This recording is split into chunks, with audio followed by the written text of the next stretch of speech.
Hello, everyone. Thank you for tuning in. My name is Jasmine Fernandez. I am a proud member of the We Got Us Now program team. And like our panelists here today, I too am a daughter of an incarcerated parent. And it is my deepest honor to be in this virtual community with all of you today. We wanted to start off with that music just to help ground us into this virtual space. We hope that it has helped to calm you a bit and ease you into the conversation. Before we introduce our amazing panelists, for those of you who are longtime supporters, we see you, we appreciate you. Thank you so much for continuing to support our We Got Us Now community. And for those of you who are new, welcome. We are so excited to have you here. And in case you just need a little bit more context about who we are, We Got Us Now is a national nonprofit advocacy organization built by, led by, and about children and young adults with incarcerated parents. Through advocacy, storytelling, and robust programming, we aim to build awareness about the issues children and young adults face as a result of mass incarceration. Our mission is to eliminate the trauma, stigma, and shame associated with parental incarceration and amplify practices and policies that help keep families connected, create fair sentencing, and end mass incarceration. Our flagship initiative, the We Got Us Now Actionist Leadership Program, was designed using a strengths-based approach to provide leadership development, advocacy training, tool-specific engagement, and social emotional support for directly impacted daughters and sons with a proven commitment to reform the criminal legal system across the country. To learn more, please visit www.wegotusnow.org. And with that, we just wanted to do some additional framing before we introduce the panelists. So according to the Annie Casey Foundation, children who have experienced parental incarceration, they have a higher chance of experiencing physical and mental health issues. This panel discussion aims to provide insight and tips on how children and young adults with incarcerated parents have taken care of themselves, both emotionally and physically, while combating the collateral consequences of mass incarceration.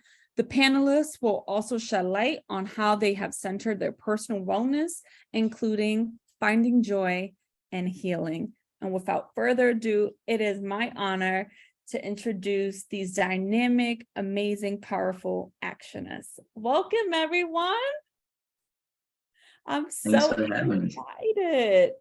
So excited. Thank you so much for being here. How y'all feeling? Good, ready to go. Awesome, awesome. So we have so much to cover, so let's just jump right in. If we could all just please go around and introduce yourself. Please share with the audience your name, the city you represent, and your current occupation. And if you are a student, please share with us your major. Whoever would like to kick it off. I can start. Hello, everybody. My name is Armani Morris, and I'm from Charlotte, North Carolina, the Queen City. I am currently a student at the University of Georgia. I'm in the second year of my master's program, and I'm studying quantitative methodology. Love it. Awesome. Hi, everyone. My name is Sophia Hairston.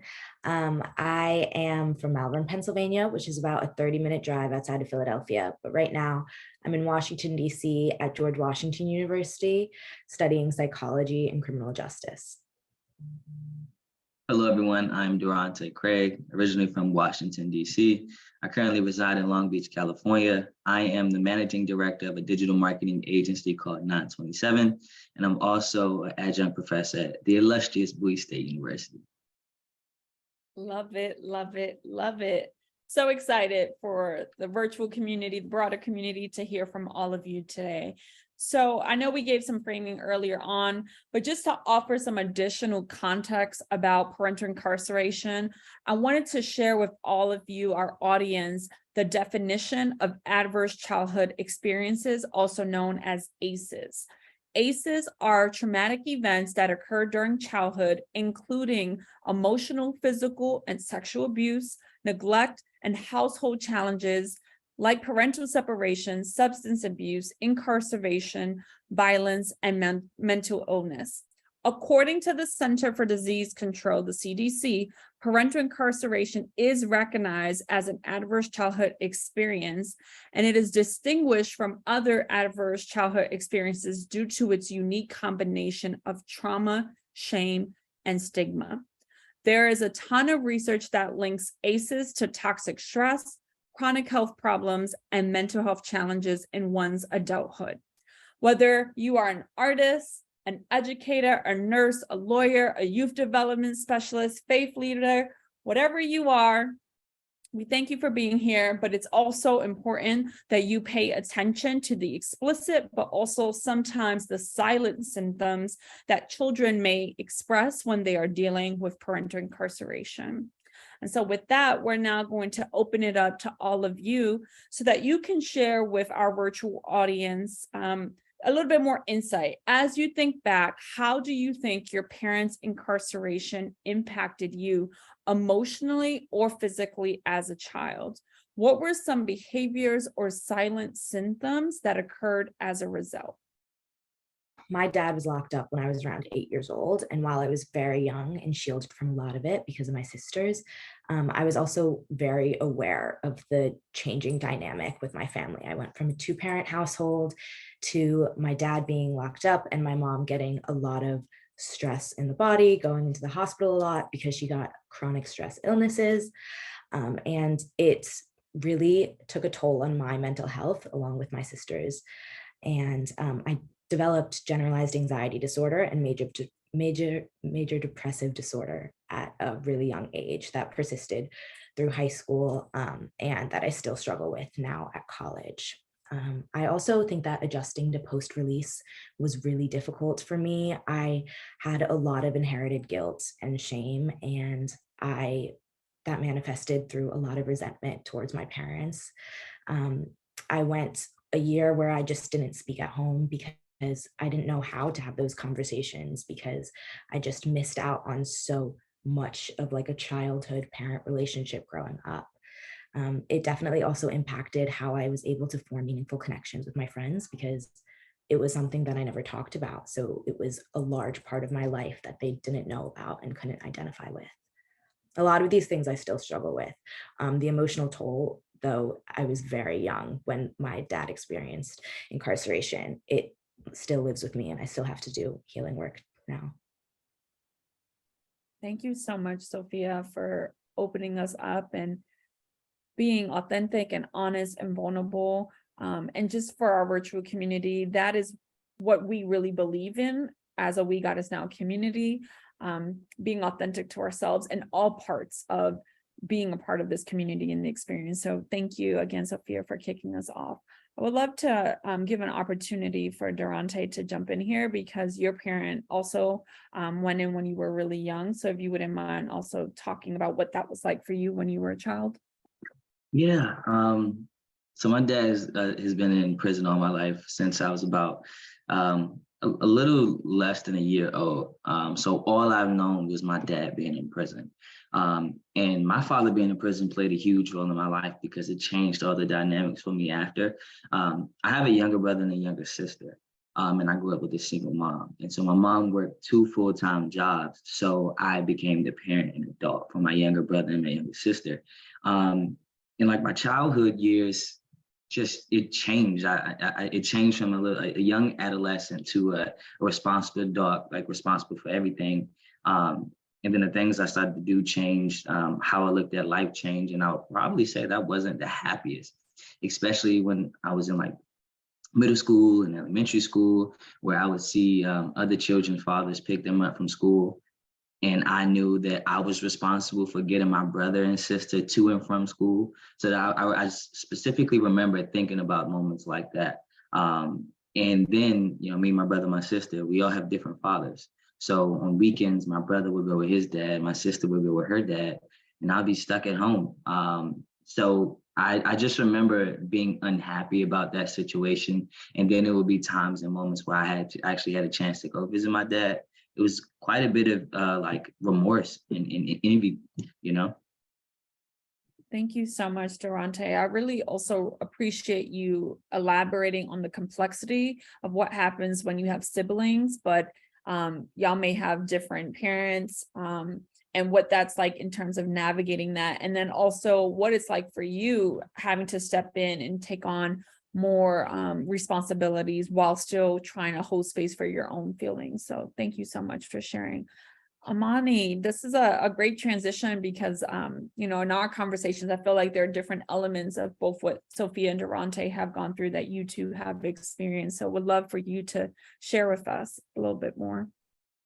Yes, definitely. I can relate to Durante, especially on the aspect of having to kind of grow up and be that second parent to fill that position that my dad couldn't. My dad was federally incarcerated when I was 5 years old. And even then, like Sophia said, I knew what was happening. My mom tried to frame it as if he was at school to my sister and I, but I knew he was in prison. And when I was that age, you're told only bad people go to prison, but I knew my dad was good. So almost every visit, I would go up to the guards and be like, can my dad come home now? Because like, I thought it was that easy. And so as I was getting older and I learned that it wasn't, I had a lot of confusion and sometimes anger at how unfair the system was and where my dad was and the conditions. But I also think like, a downside to it is that when I was getting older, it just became another facet of my life, like going to school. So like my dad was moved to New Jersey when I was in like late middle school, early high school. And so like getting up to drive 8+ hours with my grandparents just to see him became a normal thing. And I don't think it should be that way. And now that my dad is released, he was released in 2017.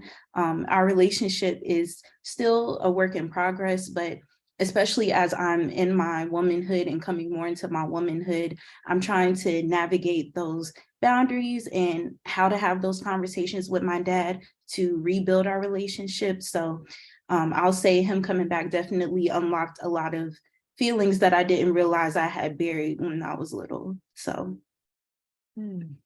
So much there. And today we'll definitely have an opportunity to talk a little bit more about the transportation process, right? We could do a whole panel discussion just on transportation and visiting. But also to your latter point, it's not, and Sophia spoke to this, it doesn't end, right? There's a whole other process once your parent does come home.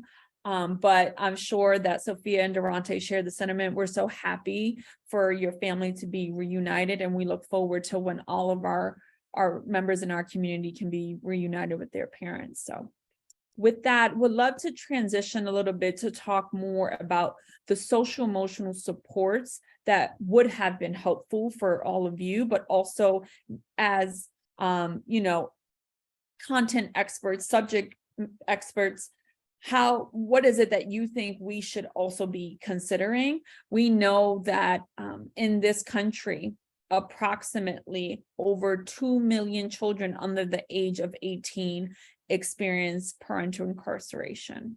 I'm going to say that stat again. We know that in this country, approximately over 2 million children under the age of 18 experience parental incarceration.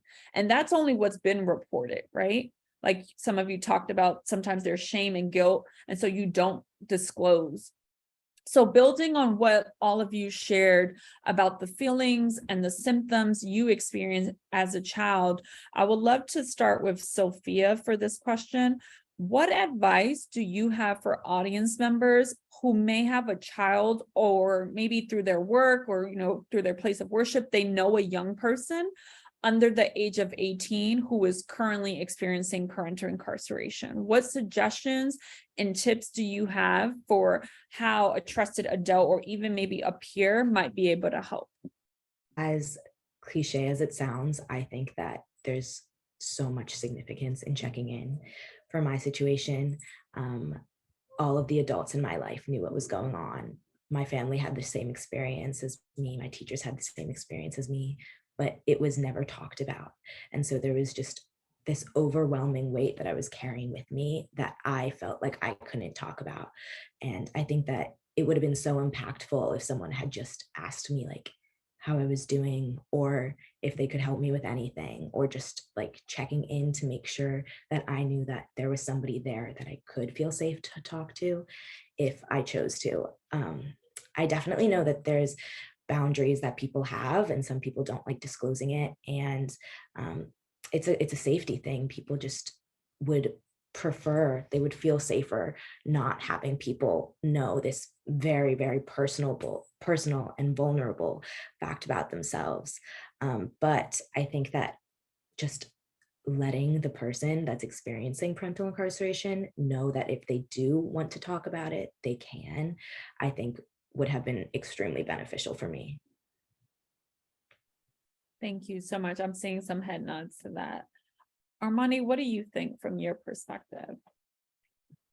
I definitely agree with what Sophia brings up. Just the point of checking in is very important. And it doesn't have to be something as, I don't want to say invasive, but you don't have to lead with a question like, are you upset that your dad is incarcerated or something like that? It can just be as simple as, if you want to talk, I'm here. If you have questions, I'm here. And I think especially from an adult's standpoint, especially if you're a family member of that child, being honest about the situation in an age-appropriate way is so important, because as I mentioned, with the confusion I had thinking like my dad could just come home just because he was showing good behavior, I was confused when I couldn't necessarily talk to my mom about it. Not that she didn't open up that space, but it hurt her as well. So of course, I just kept a lot inside. So I think being able to be honest in an age-appropriate way in answering those questions that kids have is also very important. Thank you so much. Thank you both, because I think, like you said, it can be subtle, but it's about being consistent, and it's about creating that space and norming checking in, right? I want to now transition to how can we integrate services on a more like systemic and a larger scale? Because I have found that oftentimes the onus, the responsibility is put on the other parent, right? Or some of us are raised by grandparents, right? Or family, another family member. And it's on the families to figure out how to create these supports. And in my opinion, and this is coming from someone who's worked in schools, in districts my whole career, I believe that local school systems, as well as city agencies, they should be partnering together to provide children with incarcerated parents and their families with resources and more integrated services. Whether that's mental health services, or to what Armani was talking about earlier, transportation support, right? To help maintain that connection between the child and incarcerated parents. And I say incarcerated parents because we do have members of our community who have had both of their parents incarcerated during the same time. And I also want to uplift that while for us, we're talking about our fathers in this conversation, we do have members of our community who it was their mother who was incarcerated. So I just wanted to like hold space and name that as well. But with that, I would love to get to Durante's thoughts into this. What do you think? How might schools and city government entities work together to continue to help keep families connected and affirm children with incarcerated parents? Like, how can we affirm their well-being? Thank you for that question. I think you kind of hit it spot on by mentioning one of the things around transportation to visitation and things like that. So I want to share a little bit about my relationship with my father and how I grew that. Now, to be honest, my mom and my dad, after they separated, he went to prison, I don't think they really talked much often. And it's only because of my grandparents that them making it a priority that I actually have a relationship with my father. Now, if I didn't have a relationship with my grandparents, I actually wouldn't know who my father was. And one of the things communities, government, schools, and systems can do is they could make it all accessible. And we're talking about things like free calls, free transportation, free video conferences, family days, which is something that I experienced when I was in Maryland, where me and my family was able to go to the prison and go behind the bars and actually spend a day, like a field day or like a picnic or barbecue, with my father. And this is something that we did even with my great grandmother, and also extended weekend stays that I've heard with other members of the We Got Us Now community and cohort. So my father and my uncle have both been in prison for quite some time. My dad has been in prison for about 24 years. And the last time I actually seen my dad in person was in 2019. Because I live so far away, it's very difficult for me to go see him. And even if I was home, because of the whole COVID situation, it made it very difficult for us to know that it was safe to be there. And it's already a 4-hour drive. So the only other alternative that I was able to have to actually see my dad was through video chats. And we only actually got a chance to video chat twice because it costs. Every time you want to video chat, it costs. So we opt into the alternative of just chatting on the phone every week, and it costs. Now, now that you know about my dad's situation, I want to tell you a little bit more about my uncle, because his situation is a little bit different as well. Now, my uncle is also from DC, the DC, Maryland, the DMV area. And my uncle was actually incarcerated here in California.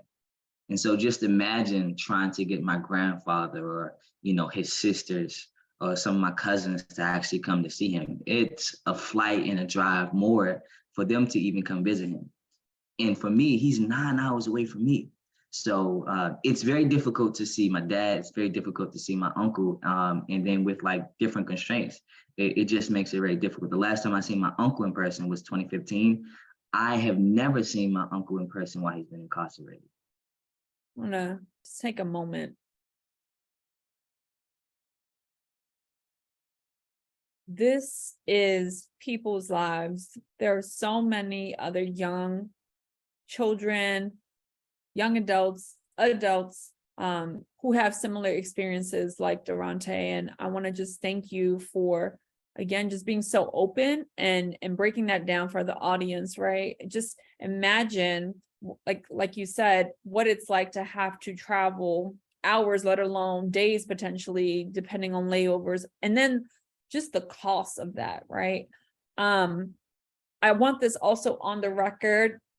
Durante talked about making phone calls free, but also, when needed, visitation, like video conferences. We at We Got Us Now do not believe that video conferences should substitute in-person visits. And I think everyone here on that call will agree to that.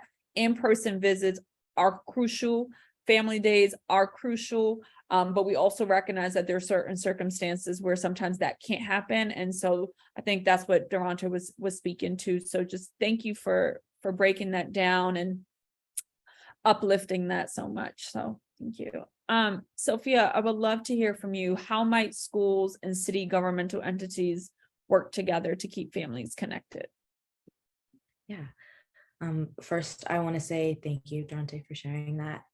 I had experienced one visitation when my dad was locked up. And so I know that this organization, they really learn from experience, but that's not an experience that I can share. So I learned from you. Thank you so much.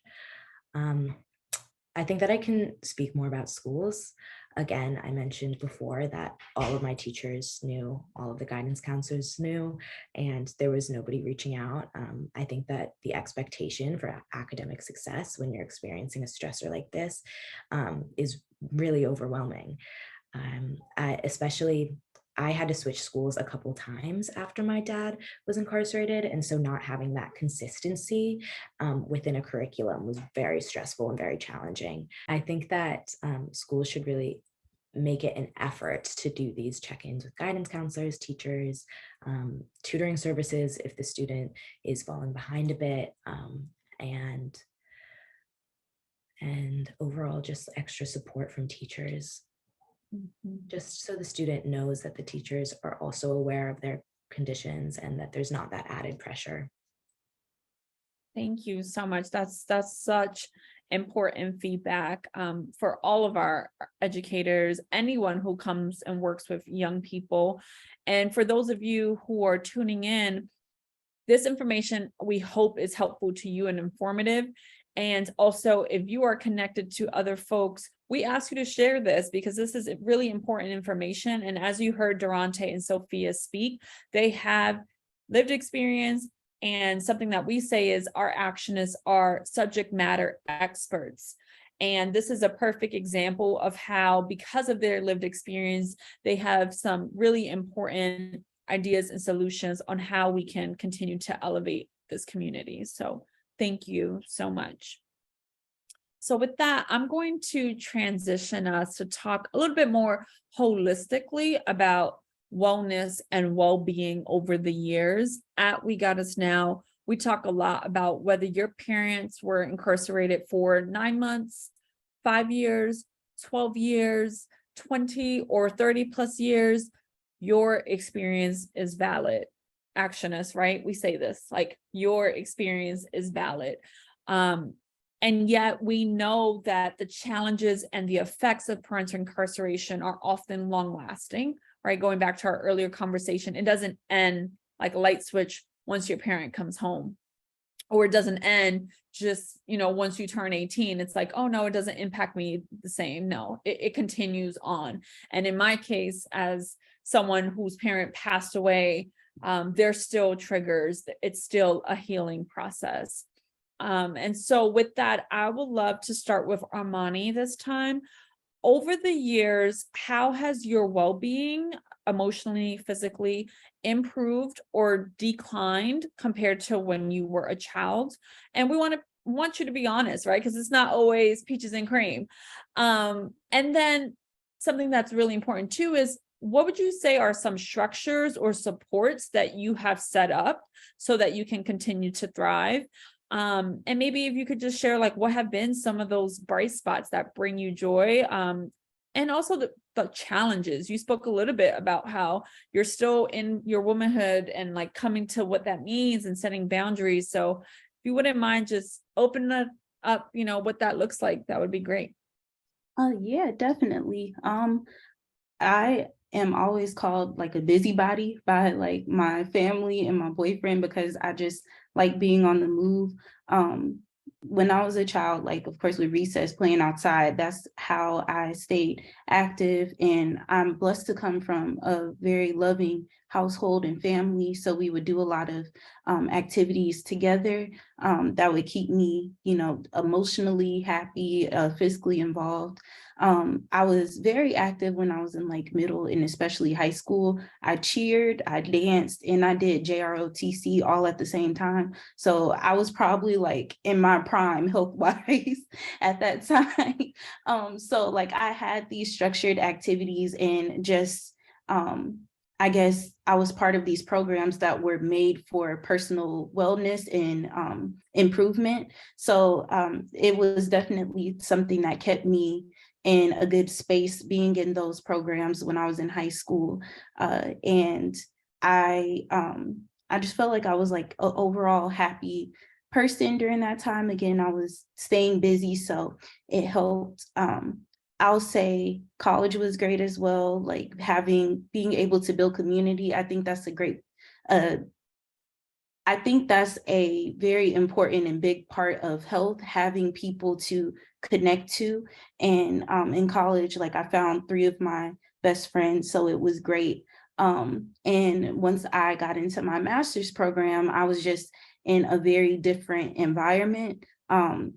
I have friends, but again, coming into my womanhood and understanding that like my interests can change, it definitely declined my emotional health. For a minute, I was stressed out. I was confused. I was anxious about who I wanted to be outside of this space because I've always done school because that was something I was good at. And now I feel like it's time for a change and I don't know what that looks like. So I was like in a kind of dark place for a while, but to combat that, like now that I'm not involved in like 3-4 programs at once for my physical health, I try to make it a priority to at least do yoga, stuff that is gentle on my body because I need to be gentle to myself. That's something I'm learning now. I love to journal. I love to like watch YouTube videos that make me happy. I'm just learning to put that self-love back into myself instead of always going. And so those are kind of the structures that I have in place for my health. Beautiful. Thank you. Thank you. And again, appreciate your honesty for norming that you've had bumps along the way and that it's a continued journey.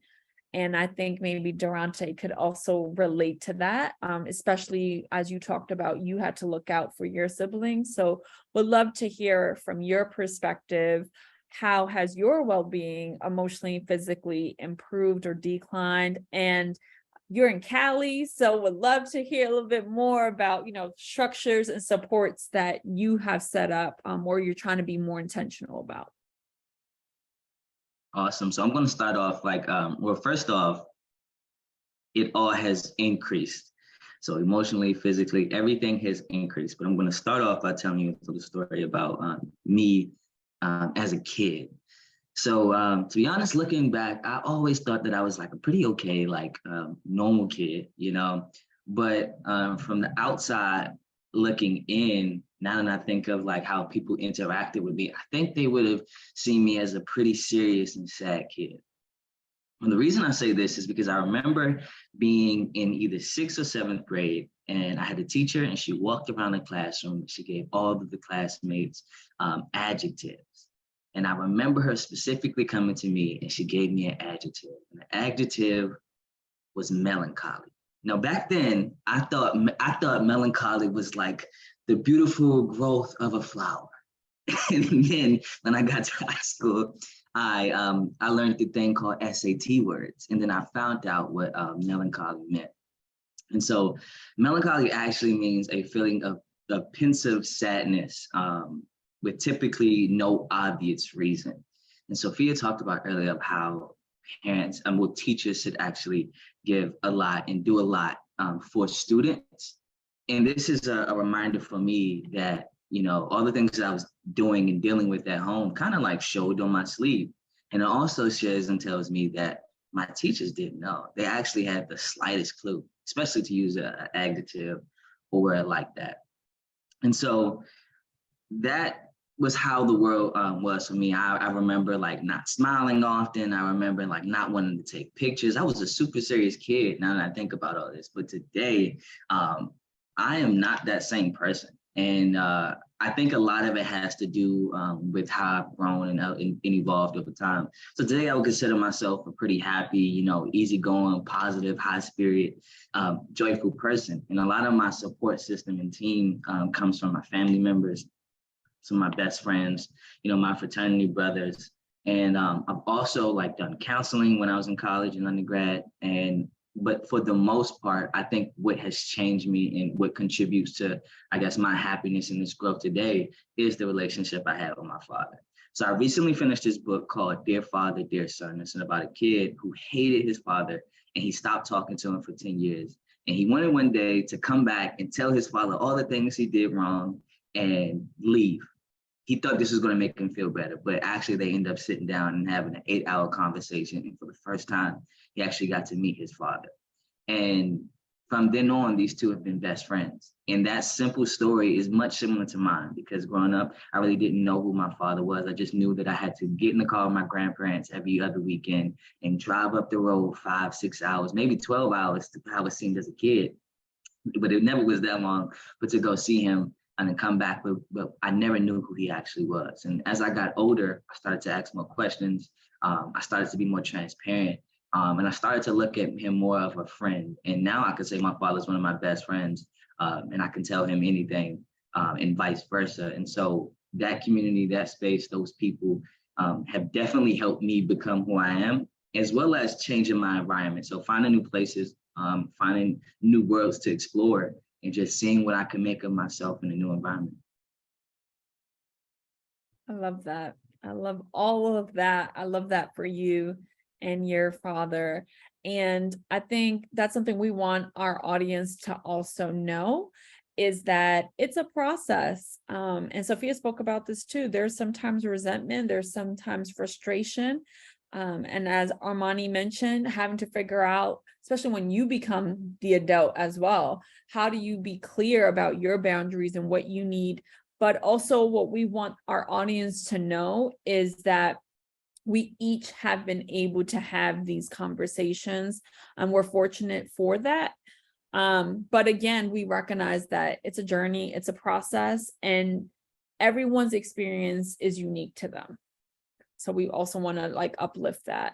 So with that, in alignment with our strength-based approach and commitment to wellness, let's transition, and this is a perfect transition, to talk a little bit more about what is filling up your cup. So Durante talked about, making time to be with family, and being intentional about exploration.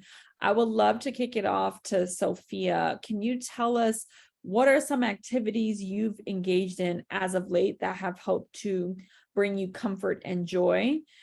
And what will you do after this panel to decompress, replenish, and check in with yourself? Lately, I've been really active with journaling. As I mentioned earlier, I still struggle with anxiety and depression, and I realized that journaling is like a very helpful outlet for me.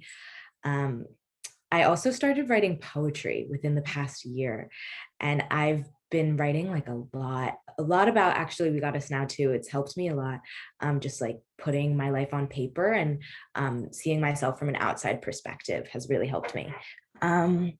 What else? I also have started writing a book about my life and about my family's life, just because I wanted some documentation about my personal story and then also my sister's personal stories, because I think if I just were to say it without the perspective that I have, then it almost feels like less humanizing. And I want people in my life to understand just the different mindsets that we were all in and some of the choices that each of us individually made. I think it would be like a nice way to honor myself and especially my sisters and my parents. I think after this call, I'm going to pull out my We Got Us Now journal and start journaling about just my thoughts and just to see it on paper. It's really helped me process everything that I still carry with me. And it's been really good for healing. I love that. For our audience, we are really big on journaling. When Sophia talks about the We Got Us Now journal, we have an official journal to really help process and manifest, meditate. So thank you so much, Sophia. And I also want to name that journaling isn't for everyone, right? And so you just need to find what works for you. I saw some head nods, so I take that as that's in agreement.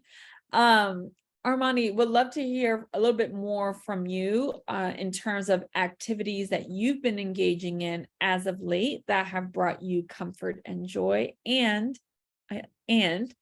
what are you going to do after this panel discussion? And just for the audience, for quick context, we ask this because sometimes when you're resharing your story, it could be triggering, or it could just bring out different emotions. And all of us, over time, we've been talking more and more, but different conversations bring out, different experiences, especially when you're hearing other people share their parts. There may be other connections that you're like, oh, I didn't think about that, right? And so that's why we ask that question. What do you plan to do after to decompress, replenish, and check in with yourself? Because we believe that we all have a story to tell. And it's also important that we are protecting ourselves emotionally and physically when we do share. So Armani, please let us know what have you been engaging in?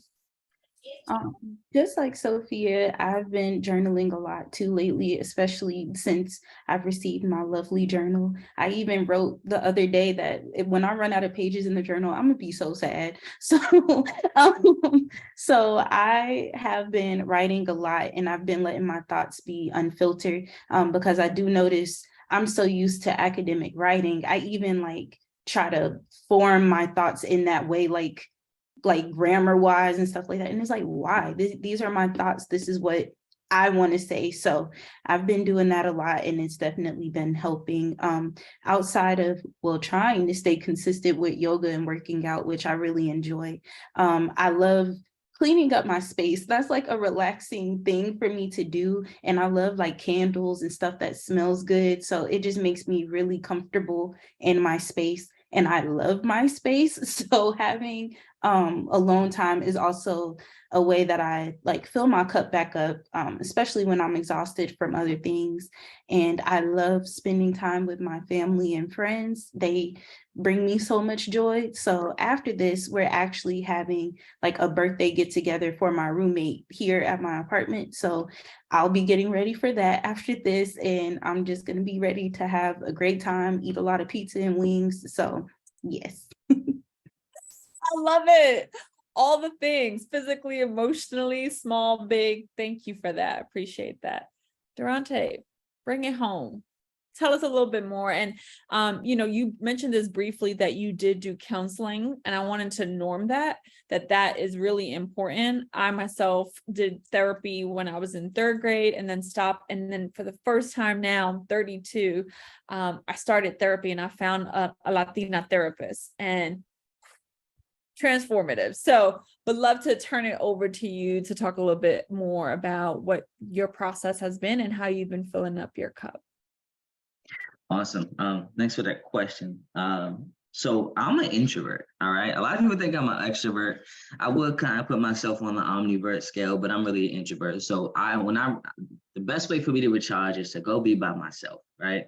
And what I've discovered most, that I enjoy the most and I do the most and I feel most recharged is when I'm out walking, running, or riding my bike. I used to ride my bike like 90 miles in a weekend.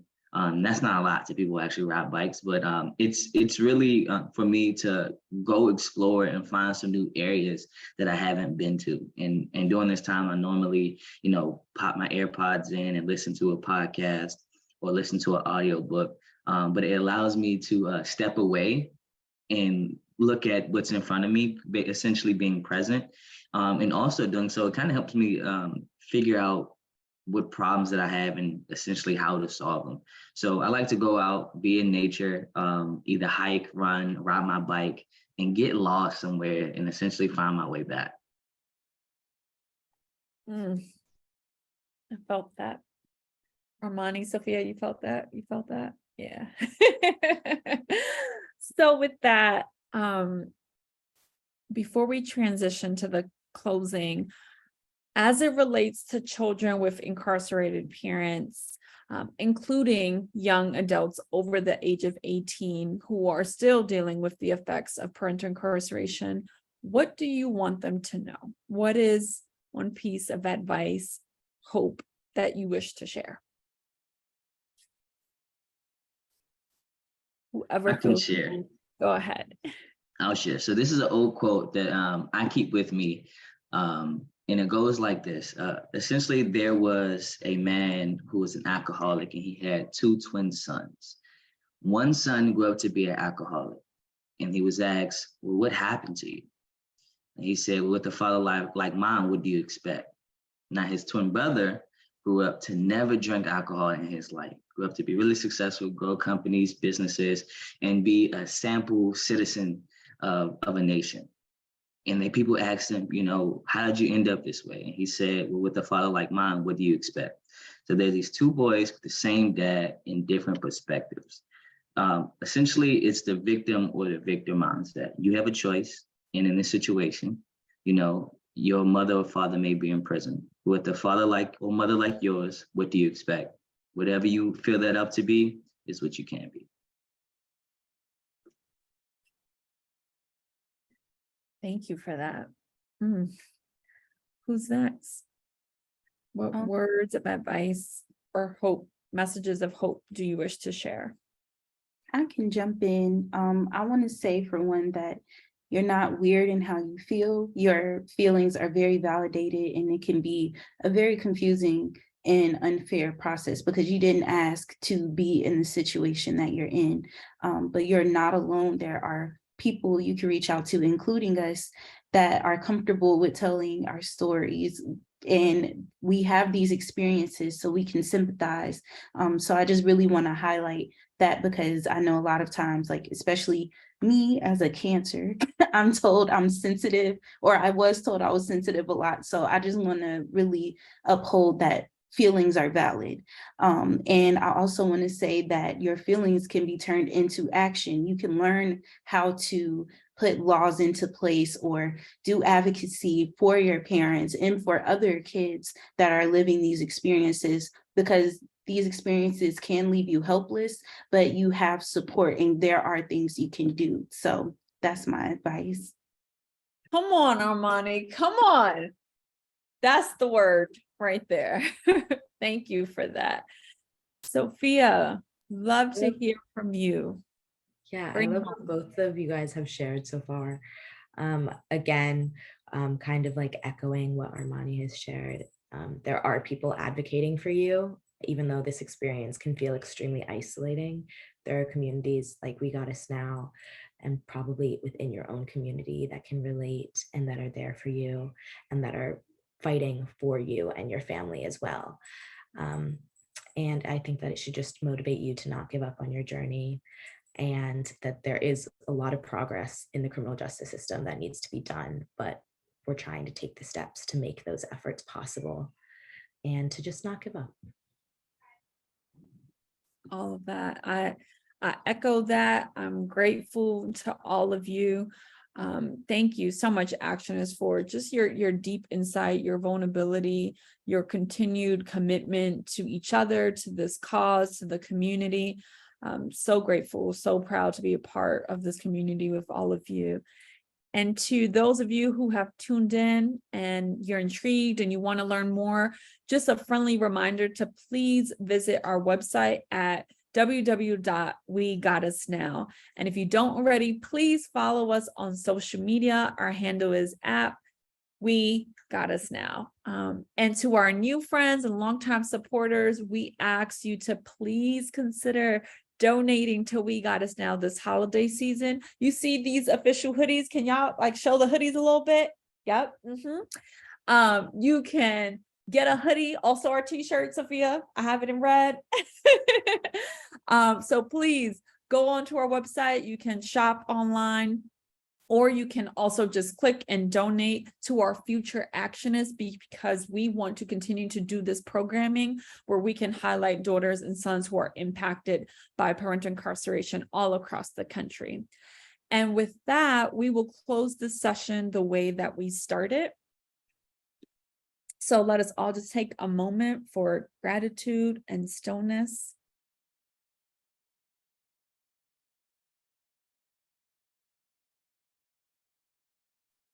And whether you're rewatching this from home or during your lunch break, wherever you are, I want you to take 3 deep breaths in and out.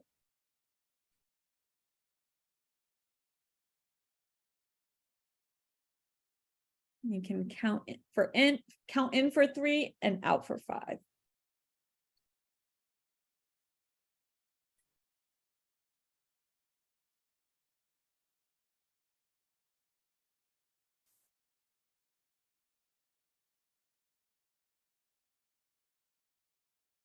Breathing is so important. It is what connects us to our body, to our senses. And we ask you to continue to practice that, really get in touch with your body and your emotions. And with that, I'm going to read this final affirmation. It's an affirmation by Melanie Santos. I affirm that I am always working through my self-perceived limitations, always blossoming, always being, always blessed. I affirm that I am always working through my self-perceived limitations, always blossoming, always being, always blessed. And we truly are, as a community, constantly working through, we're blossoming together, and we're so blessed to have each other and to have all of you. And we look forward to meeting you and continuing to work together to keep families connected. Thank you, everyone.